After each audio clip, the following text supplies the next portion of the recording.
নমস্কার, CNN24 সান্ধ্যকালীন সংবাদে আপনাদের সবাইকে স্বাগত জানিয়ে সাথে রয়েছি আমি মাম্পি। আসুন দেখে নেওয়া যাক আজকের সংবাদ শিরোনাম। জালালপুর নিশ্চিন্তপুর গ্রামের খোলা মাঠ থেকে যুবকের মৃতদেহ উদ্ধার, তদন্তে পুলিশ।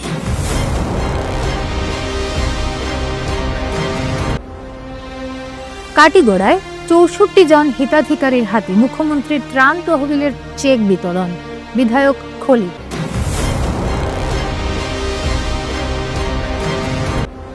কাটিগড়া বিধানসভা কেন্দ্রে ৩ সংখ্যাগুরু টিকিট প্রত্যাশীর দৌড়ঝাঁপের মধ্যে সংখ্যালঘু নেতা প্রার্থী প্রত্যাশী।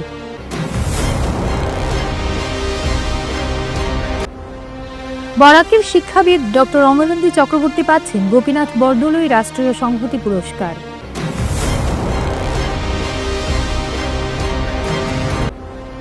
১৮ জানুয়ারি খোয়াইয়ের সিঙ্গিছড়ায় শহীদ স্মরণে সমাবেশ।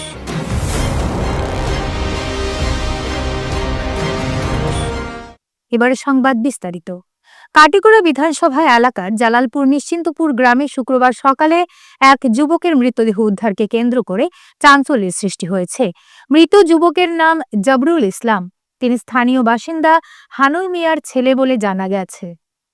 স্থানীয়দের মাধ্যমে খবর পেয়ে গুমরা পুলিশ ওয়াচ পোস্টের ইনচার্জ প্রণব বিলের নেতৃত্বে পুলিশ দল ঘটনাস্থলে পৌঁছে পরিস্থিতি খতিয়ে দেখে। মৃতদেহ উদ্ধার করে ময়নাতদন্তের জন্য শিলচর মেডিকেল কলেজ হাসপাতালে পাঠায়। পুলিশ সূত্রে জানানো হয়েছে, প্রাথমিক তদন্তে মৃত্যুর সঠিক কারণ এখনো স্পষ্ট নয়, তবে তার শরীরে আঘাতের চিহ্ন আছে কিনা তা ময়নাতদন্তের রিপোর্টেই প্রকাশ পাবে। স্থানীয় সূত্রে আরো জানা গিয়েছে, জবরুল মেঘালয় থেকে আরো 2 সহযোগীর সঙ্গে বাড়ি ফিরছিল। তবে কিভাবে এবং কি পরিস্থিতিতে তার মৃত্যু হয়েছে সে বিষয়ে এখনো তারা নিশ্চিত নয়।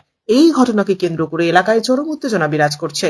পুলিশ গোটা বিষয়টি গুরুত্ব সহকারে তদন্ত করছে এবং ময়নাতদন্তের রিপোর্ট হাতে পাওয়ার পর পরবর্তী আইনি পদক্ষেপ নেবে বলে জানানো হয়েছে। এর নাম হইল গিয়া জমরুল ইসলাম মজুমদার, বাবার নাম হইল আব্দুল হালনান, নিশ্চিন্তপুর বাড়ি। এখানে কালকে মেঘালয় থেকে আবার হতে রাতে 11টা অবধি তার বাবার সঙ্গে যোগাযোগ হয়েছে আর কি। 11টা পরে বাবায় মোবাইলটা সুইচ অফ পাইছে।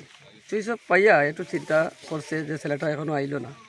সকালবেলা উঠিয়া তার সঙ্গে যে ছেলেটা আসলো মেঘালয় থেকে আবার হতে, এই ছেলেটার বাড়িতে গেছে। বাড়ি যাওয়ার পরে এরে কইছে আমার ছেলেটা তো ঘরে গেছে না। বলে ঘরে গেছে না নি? বলে না গেছে না। বলে চলো আমার লগে হইয়া আওরে দিয়া নিয়ে ডাইরেক্ট লাশর কাছে লইয়া গেছে গিয়া ছেলেটায়। লাশর কাছে আইয়া দেখা যায় যে ছেলেটা মারা রয়েছে এই ছেলেটারও মোবাইল, আর যে নিয়ে আইছে তার মোবাইলটা ওইখানে হওয়া গেছে। এই ছেলের নাম কিটা? যে ছেলেটা নিয়ে আইছে ওর নাম কি ইসলাম উদ্দিন। তার বাড়ি ওখানে? তার বাড়ি ওইখানে, যেখানে লাশটা হওয়া গেছে এর থেকে ধরেন 100-150 মিটার দূর আছে তার ঘরটা। তো এইখানেও আমরা এই ঘটনাতে প্রমাণর আর কি আমরা যেটা বুঝি আর কি, সাধারণত আমরা দেশাচারী হিসাবে ওটাও বুঝি। আর মেঘালয় থেকে পয়সা করে নিয়ে আইছে, এটারে এই পয়সার কারণে এটারে মার্ডার করা হয়েছে। কাটিগড়ায় ৬৪ জন হিতাধিকারীর হাতে মুখ্যমন্ত্রীর ত্রাণ তহবিলের চেক বিতরণ করলেন কাটিগড়ার বিধায়ক খলিল উদ্দিন মজুমদার। শনিবার কাটিগড়ার বিধায়ক কাটিগড়া এলাকায় মোট ৬৪ জন হিতাধিকারীদের হাতে মুখ্যমন্ত্রীর ত্রাণ তহবিল থেকে আর্থিক সহায়তা প্রদান করেন। কাটিগড়া সার্কেল কার্যালয়ের প্রেক্ষাগৃহে অনুষ্ঠিত এক সংক্ষিপ্ত অনুষ্ঠানে প্রত্যেক হিতাধিকারীদের হাতে 15,000 টাকার চেক তুলে দেওয়া হয়। অনুষ্ঠানে বিধায়কের পাশাপাশি উপস্থিত ছিলেন প্রাক্তন জেলা পরিষদ সদস্য বিশ্বজিৎ মালাকার, নিখিলেশ দেব, আব্দুর রহমান সহ বহু বিশিষ্ট ব্যক্তি। এছাড়াও সার্কেল কার্যালয়ের বড়বাবু বিমল কুমার ধর সহ একাধিক কংগ্রেস নেতাকর্মীও উপস্থিত ছিলেন। বিধায়ক তার বক্তব্যে রাজ্য সরকার সবসময় বিপন্ন এবং দুস্থ মানুষের পাশে দাঁড়িয়েছে এবং ভবিষ্যতেও এই ধরনের সহায়তা করবে বলে আশ্বস্ত করেন। সার্কেল অফিসে উপস্থিত হয়েছি কেন, বিশেষ করে বিগত কয়েক মাস থেকে আমরা সমষ্টির এবং বিভিন্ন জায়গাতেই ক্যান্সার বেমার যারা আছে তারা আমরা কাছে অ্যাপ্লিকেশন জমা দিছি। আমরা মাননীয় মুখ্যমন্ত্রী রিলিফ ফান্ডও জমা দিছি। এই অ্যাপ্লিকেশনটা বিগত আগে 10,000 টাকা করে দেবো হয়েছিল। আমরা মুখ্যমন্ত্রীর রিকোয়েস্ট করছিলাম এবং আমরা এই 10,000 টাকা না দিয়া বাড়াইয়া দেওয়ার লাগে আজকে সেই ক্যান্সার যারা পেশেন্ট আছেন তারা 15,000 করে আজকে দেবো হয়েছে। প্রায় 64 জন পেশেন্ট রিপ্রেজেন্টেটিভ আইসন, কিছু পেশেন্টও আইসন এবং তারা 15,000 টাকা করে আমরা আজকে তারা চেক দেবো হয়েছে। বিশেষ করে এই খুব গুরুত্বপূর্ণ ক্যান্সার বেমারটা প্রত্যেকে জানে, বিভিন্ন মানুষ অসহায় মানুষের বিভিন্ন সমস্যা হয়। সেই কারণে আমরা আমরা আগে থেকেও কিছু ক্যান্সার বেমারের অনেক মানুষের দেব হয়েছে এবং বিগত 2-3 মাস থেকে অ্যাকচুয়ালি বিশেষ অসুবিধায় আমরা ফাইল জমা দিচ্ছি, কিন্তু অনেক মানুষ এখনও পেন্ডিং রয়েছে, প্রায় আরও 100-র উপরে এখনও আমরা মানুষ পেন্ডিং রয়ে গেছে বর্তমানে। কিন্তু আজকে গতকালকেও আমরা 64টা চেক আইছি। আজকে আমরা সবার লোকে যোগাযোগ করছি যে সার্কেল অফিসও আইয়া কেন সার্কেল অফিসার বর্তমানে ছুটির কেন বড়বাবু আসুন, আমরা বিশেষ করে আরও কেন সোশ্যাল ওয়ার্ক থেকে আমরা সংগঠনের কিছু মানুষ আসুন, আমরা জেনুইন সব মানুষের কাছে ডাইরেক্টলি হ্যান্ড ওভার করার লাগে আজকে আমরা দিছি এবং প্রত্যেক মানুষের কইছি এই চেকটা নিয়ে ব্যাংকও জমা দেওয়ার লাগে। আর যারা অসহায় মানুষ আছে এবং যারা এই বেমারির লোকে জড়িত যারা আছে এরা চেকটা ব্যাংকও জমা দিয়া এই স্বাস্থ্যর ক্ষেত্রে লাগে এই পয়সাটা খরচ করার লাগে। আপনার এই আমলো আপনার এই 5 বছরের ভিতরে আপনার টোটাল কতটা চেক দিছেন? এই দেখতে লাগবো কয়েকটা প্রায় কয়েকশো চেক দিছি আমরা, কিন্তু আজকে ম্যাক্সিমাম আমরা আজকে 64টা চেক দিয়ার এবং প্রথম যে সময় দিয়েছিলাম আমরা 15,000 টাকা করে দিয়েছিলাম, পরবর্তী দেখা গেছে কিছু 7,000 টাকারও চেক আইছে, কিছু 10,000 টাকারও চেক আইছে, কিন্তু আজকে যেটা 64টা চেক দেওয়া হয়েছে সব চেক ম্যাক্সিমাম 15,000 টাকা করে দেওয়া হয়েছে এবং এখন পর্যন্ত 100 কতটা আমরা পেন্ডিং রয়েছে। আমরা মুখ্যমন্ত্রীর অফিসও রয়েছে এখন পর্যন্ত। সেকেন্ড পেজও যদি এটা দিনতে আমরা মানুষের যোগাযোগ করি এবং সার্কেল অফিসে না নিয়ে সবটা দেওয়ার ব্যবস্থা করব। কংগ্রেসের টিকিট প্রত্যাশী হিসেবে এপিসিসিতে আবেদনপত্র জমা দিলেন বকুল উদ্দিন মজুমদার। শুক্রবার জুম্মার নামাজের পর নিজের সমর্থকদের সঙ্গে নিয়ে তিনি গুয়াহাটির রাজীব ভবনে উপস্থিত হয়ে আসাম প্রদেশ কংগ্রেস কমিটির কর্মকর্তাদের সাথে আবেদনপত্র তুলে দেন। এর ফলে কাটিগড়ায় কংগ্রেসের টিকিট ঘিরে প্রতিযোগিতা আরো তীব্র হয়ে উঠেছে। এদিনে যেখানে 3 জন সংখ্যাগুরু প্রার্থীর মধ্যেই লড়াই সীমাবদ্ধ ছিল, সেখানে হঠাৎ করেই সংখ্যালঘু প্রার্থীর প্রবেশে নতুন করে রাজনৈতিক হিসেব নিকেশ শুরু হয়েছে। উল্লেখযোগ্য যে রাজ্য বিধানসভা নির্বাচন আর খুব একটা দূরে নয়, যে কোনো মুহূর্তে নির্বাচনের নির্ঘণ্ট ঘোষণা হতে পারে, আর তার আগেই রাজ্য জুড়ে রাজনৈতিক তৎপরতা এবং প্রচারণা ক্রমশ গরম হয়ে উঠছে। কাটিগড়াও তার ব্যতিক্রম নয়, এখানেও ভোটমুখী রাজনীতির উত্তাপ দিন দিন চড়ছে।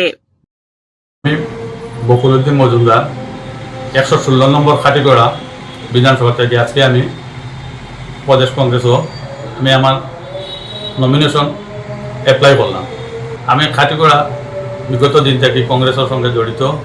গত টার্ম আমি 2013 ইংরেজি আমার মিসেস আসলো গাঁও পঞ্চায়েত। এখন বর্তমানে আমার ফ্যামিলির থেকে আবার মোহনপুর সালচারবার জেলা পরিষদ। এখন আমি দলের যে সময় নমিনেশন অ্যাপ্লাই করার লাগে হয়েছে তখন আমি আমার নিজের অ্যাপ্লাই করছি। দলে আমারে নমিনেশন দিয়ে তাইলে আমি খেলতে রাজি। কাটিগড়াবাসীর জনসাধারণের স্বার্থে আমি কাজ করতে আজকে যদি আমি এমএলএ থেকে যদি মনে করেন সুযোগ সুবিধা পাই, যদি দলের থেকে তোমাকে টিকিট দেয় তাহলে আমি দলের হয়ে আমি প্রতিদ্বন্দ্বিতা করবো। আর যদি আমি টিকিট নাও পাই তাহলে আমি আমার দলের যারে দিব আমি তার সঙ্গে কাজ করব। লোকপ্রিয় গোপীনাথ বরদলৈ রাষ্ট্রীয় সংহতি পুরস্কার 2025 পাচ্ছেন বিশিষ্ট শিক্ষাবিদ ডক্টর অমলেন্দু চক্রবর্তী। বিশিষ্ট শিক্ষাবিদ ডক্টর অমলেন্দু চক্রবর্তী বরাক উপত্যকার দুর্লভ ছড়ার বাঁশখালের বাসিন্দা। হোজাইর রবীন্দ্রনাথ ঠাকুর বিশ্ববিদ্যালয়ের প্রতিষ্ঠাতা উপাচার্য ডক্টর অমলেন্দু চক্রবর্তী প্রায় 60টি গবেষণা প্রবন্ধ এবং 3টি বই লিখেছেন এবং 11টিরও বেশি বই সম্পাদনা করেছেন। ডক্টর অমলেন্দু চক্রবর্তী গৌহাটি বিশ্ববিদ্যালয়ের বাংলা বিভাগের অধ্যাপক এবং বিভাগীয় প্রধান ছিলেন এবং কলা অনুষদের ডিন হিসেবেও দায়িত্ব পালন করেছেন। 2019 সালের 1 মে রবীন্দ্রনাথ ঠাকুর বিশ্ববিদ্যালয়ের প্রতিষ্ঠাতা উপাচার্য হিসেবে যোগদান করেন এবং 2026 সালের আগস্ট মাসে উপাচার্য পদ থেকে অবসর নেন। 18 জানুয়ারি সিঙ্গিছড়া শরৎচন্দ্র দ্বাদশ শ্রেণী বিদ্যালয়ের মাঠে অনুষ্ঠিত হতে চলেছে শহীদ স্মরণের সমাবেশ। এই কর্মসূচিকে সর্বাত্মকভাবে সফল করে তুলতে বিজেপি খোয়াই মণ্ডল কমিটির উদ্যোগে জোর কদমে শুরু হয়েছে সাংগঠনিক প্রচার। বাড়ি বাড়ি প্রচার, উঠোন সভা এবং পথসভার মাধ্যমে সাধারণ মানুষের কাছে পৌঁছে দেওয়া হচ্ছে সমাবেশের বার্তা। এই ধারাবাহিক প্রচারের অঙ্গ হিসেবে আজ খোয়াই মণ্ডলের 5 নম্বর বুথে একটি পথসভা অনুষ্ঠিত হয়। উপস্থিত ছিলেন কল্যাণপুর প্রমোদনগর বিধানসভা কেন্দ্রের বিধায়ক পিনাকি দাস চৌধুরী, বিজেপি মণ্ডল সভাপতি অনুকূল দাস সহ অন্যান্যরা। পথসভায় বক্তব্য রাখতে গিয়ে বিধায়ক পিনাকি দাস চৌধুরী বলেন, শহীদদের আত্মত্যাগ শুধু স্মৃতির পাতায় নয়, আমাদের চিন্তা এবং কর্মে ধারণ করাই এই সমাবেশের মূল উদ্দেশ্য। তাদের আদর্শ থেকেই দেশ এবং সমাজের প্রতি দায়বদ্ধতার বার্তা নতুন প্রজন্মের কাছে পৌঁছে দিতে হবে। আমি নির্মল বিশ্বাসকে জিজ্ঞাসা করলে কি বুঝবে মানুষ? আপনাদের আঙ্গুল হেলানে এগুলি ঘটেছে, আপনাদের নেতৃত্বে ঘটেছে, আপনাদের কারণে ঘটেছে, যাতে বিরোধীরা বেরোবার সাহস না পায়, ভয়ে যাতে বসে যায়, তাহলে দীর্ঘকাল ক্ষমতা ভোগ করতে পারবে। এটাই তো ছিল তাদের উদ্দেশ্য, এটাই তাদের মূল লক্ষ্য ছিল, এবং এই লক্ষ্যে তারা এগিয়ে গিয়েছিল। কিন্তু একটা সময় যে ক্ষমতা চলে যাবে ভাবতে পারেনি, কারণ আমরা মনে করি জনগণই জনতার মূল জনার্দন, জনগণের শক্তির উপর আর কোনো শক্তি হতে পারে না। অথচ কমিউনিস্ট পার্টি মনে করতো তাদের পার্টিই মূল শক্তি, জনগণ মূল শক্তি নয়, তার জন্য মানুষকে সম্মান দিত না। বরাক উপত্যকা বঙ্গ সাহিত্য ও সংস্কৃতি সম্মেলনের সুবর্ণ জয়ন্তী বর্ষ উপলক্ষে কাছাড় জেলা সমিতি ব্যবস্থাপনায় আগামী 24 জানুয়ারিতে বঙ্গভবনের মঞ্চে দুখানি নাটক মঞ্চস্থ হবে। কলকাতার মৃচ্ছক টেক নাট্য সংস্থার পরিবেশনায় রবীন্দ্রনাথ ঠাকুরের কবিতা অবলম্বনে নবাব ও হঠাৎ দেখা এই দুখানা নাটক সন্ধ্যা 6:30 থেকে পরিবেশিত হবে। নাট্য সম্মেলনের উদ্যোগে দুদিনের জন্য নাটক এবং কর্মশালাও অনুষ্ঠিত হবে। নাটক এবং কর্মশালার ফিস হবে জন প্রতি 400 টাকা। শিলচর বঙ্গভবনে সাংবাদিক সম্মেলন ডেকে কাছাড় জেলা সমিতির সাংস্কৃতিক সম্পাদক অভিজিৎ ধর একথা বিস্তারিতভাবে জানান। এই সাংবাদিক সম্মেলনে কেন্দ্রীয় সমিতির সাধারণ সম্পাদক গৌতম প্রসাদ দত্ত, কাছাড় জেলা সমিতির সহ সম্পাদক বিনায়ক চৌধুরী সহ উত্তম সাহা প্রমুখ উপস্থিত ছিলেন। আমাদের সুবর্ণ জয়ন্তী বর্ষ উপলক্ষে আগামী 24 তারিখ কলকাতার সুপরিচিত নাট্যদল মৃচ্ছকটিক দুটি একাঙ্ক নাটক বঙ্গভবনে পরিবেশন করবে। এছাড়াও আগামী 24 এবং 25 তারিখ নাটকের উপর কর্মশালা, যে কর্মশালায় প্রশিক্ষণ দেবেন শুভাশিস ব্যানার্জি এবং সুপর্ণা ব্যানার্জি। আমরা বরাকবঙ্গের পক্ষ থেকে সবাইকে এই অনুষ্ঠানগুলোতে যোগদানের অনুরোধ জানাচ্ছি। আজকের সংবাদ এ পর্যন্তই। ধন্যবাদ।